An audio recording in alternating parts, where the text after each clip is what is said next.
Қайырлы күн, барлықтарыңызға сәлем. Бүгін менімен бірге ең оңай дайындалатын пирог дайындаңыздар. Бізге ол үшін 4 жұмыртқа, қант, 1 пачка разрыхлитель, ұн,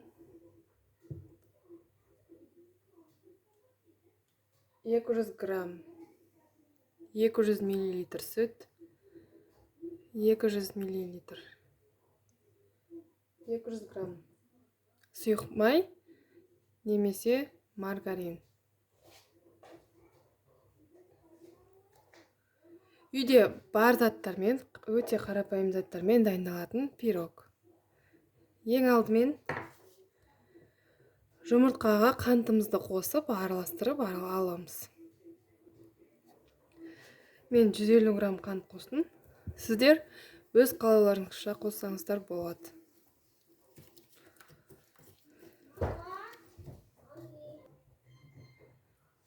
Мен бұл пирогты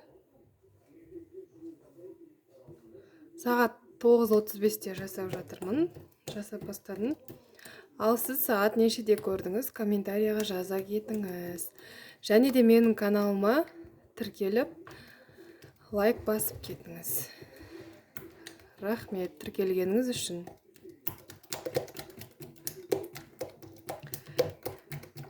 Менің каналымда қарапайым өмірді көрсететін канал. Жұмыртқамыз бен қантымызды араластырып болдық. Қант ерігенше араластырасыздар. Осындай венчикпен немесе миксермен араластырсаңыздар болады. Сосын сүтімізді қосамыз, 200 мл. Жақсылап араластырып аламыз. Сүтімізді қостым.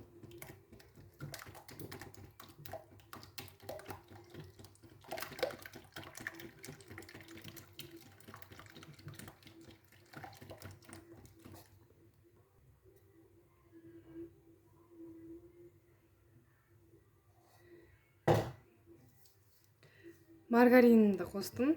Енді оны да жақсылап араластырып аламыз.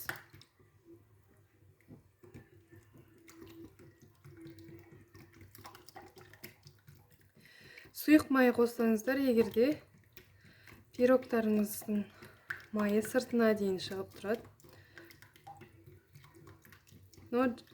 Ол да жақсы. Егер маргарин жоқ болса, маргарин болса, бір маргаринді қосқандарыңыз дұрыс. 200 грамм маргарин.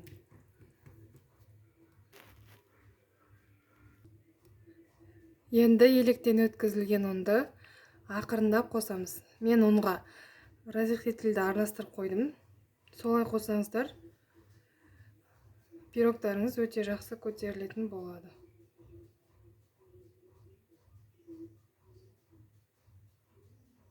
Аз-аздан қосып, араластырып аламыз.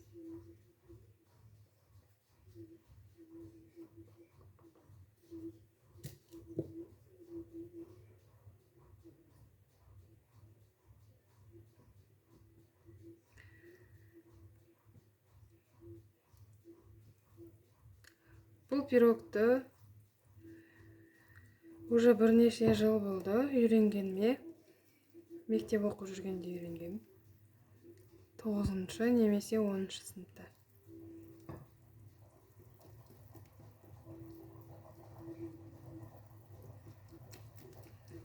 Сосын бізге мак керек болады. Арасына мак қосамыз. Немесе грецкий орех болса, орех қосаңыздар болады. Немесе мейіз болса, мейіз қосуға да болады. Қалауларыңызға байланысты. Өз қалауларыңыз. Немесе ештеңе қоспасаңыздар да болады. 250 грамм ұн қосамыз.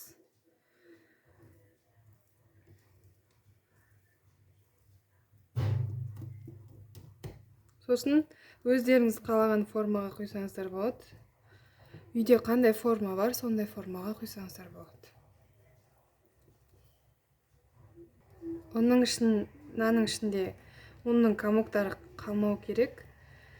до конца соңына дейін араластырасыздар. Біркелкі масса болғанша. Менде біркелкі масса дайын болды. Енді мен оған мак қосамын.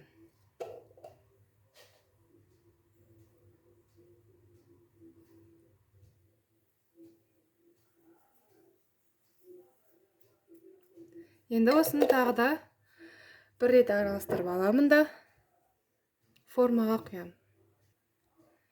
Менде осындай форма бар.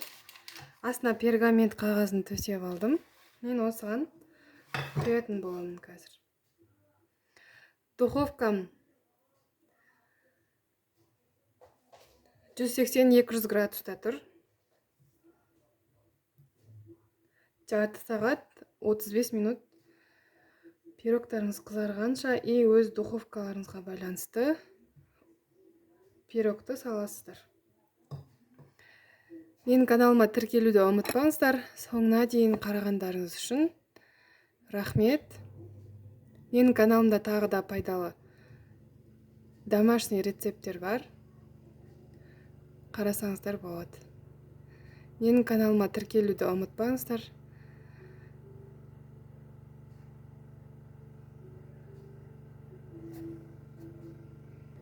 Міне құйып алдым.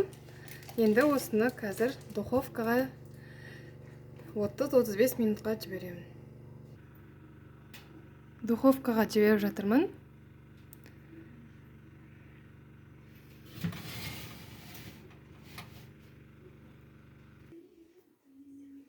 Пирогым дайын болды. Оны суыған соң, толық суыған соң бірақ шығара аламыз. Менің каналыма тіркеліп кетуді ұмытпаңыздар.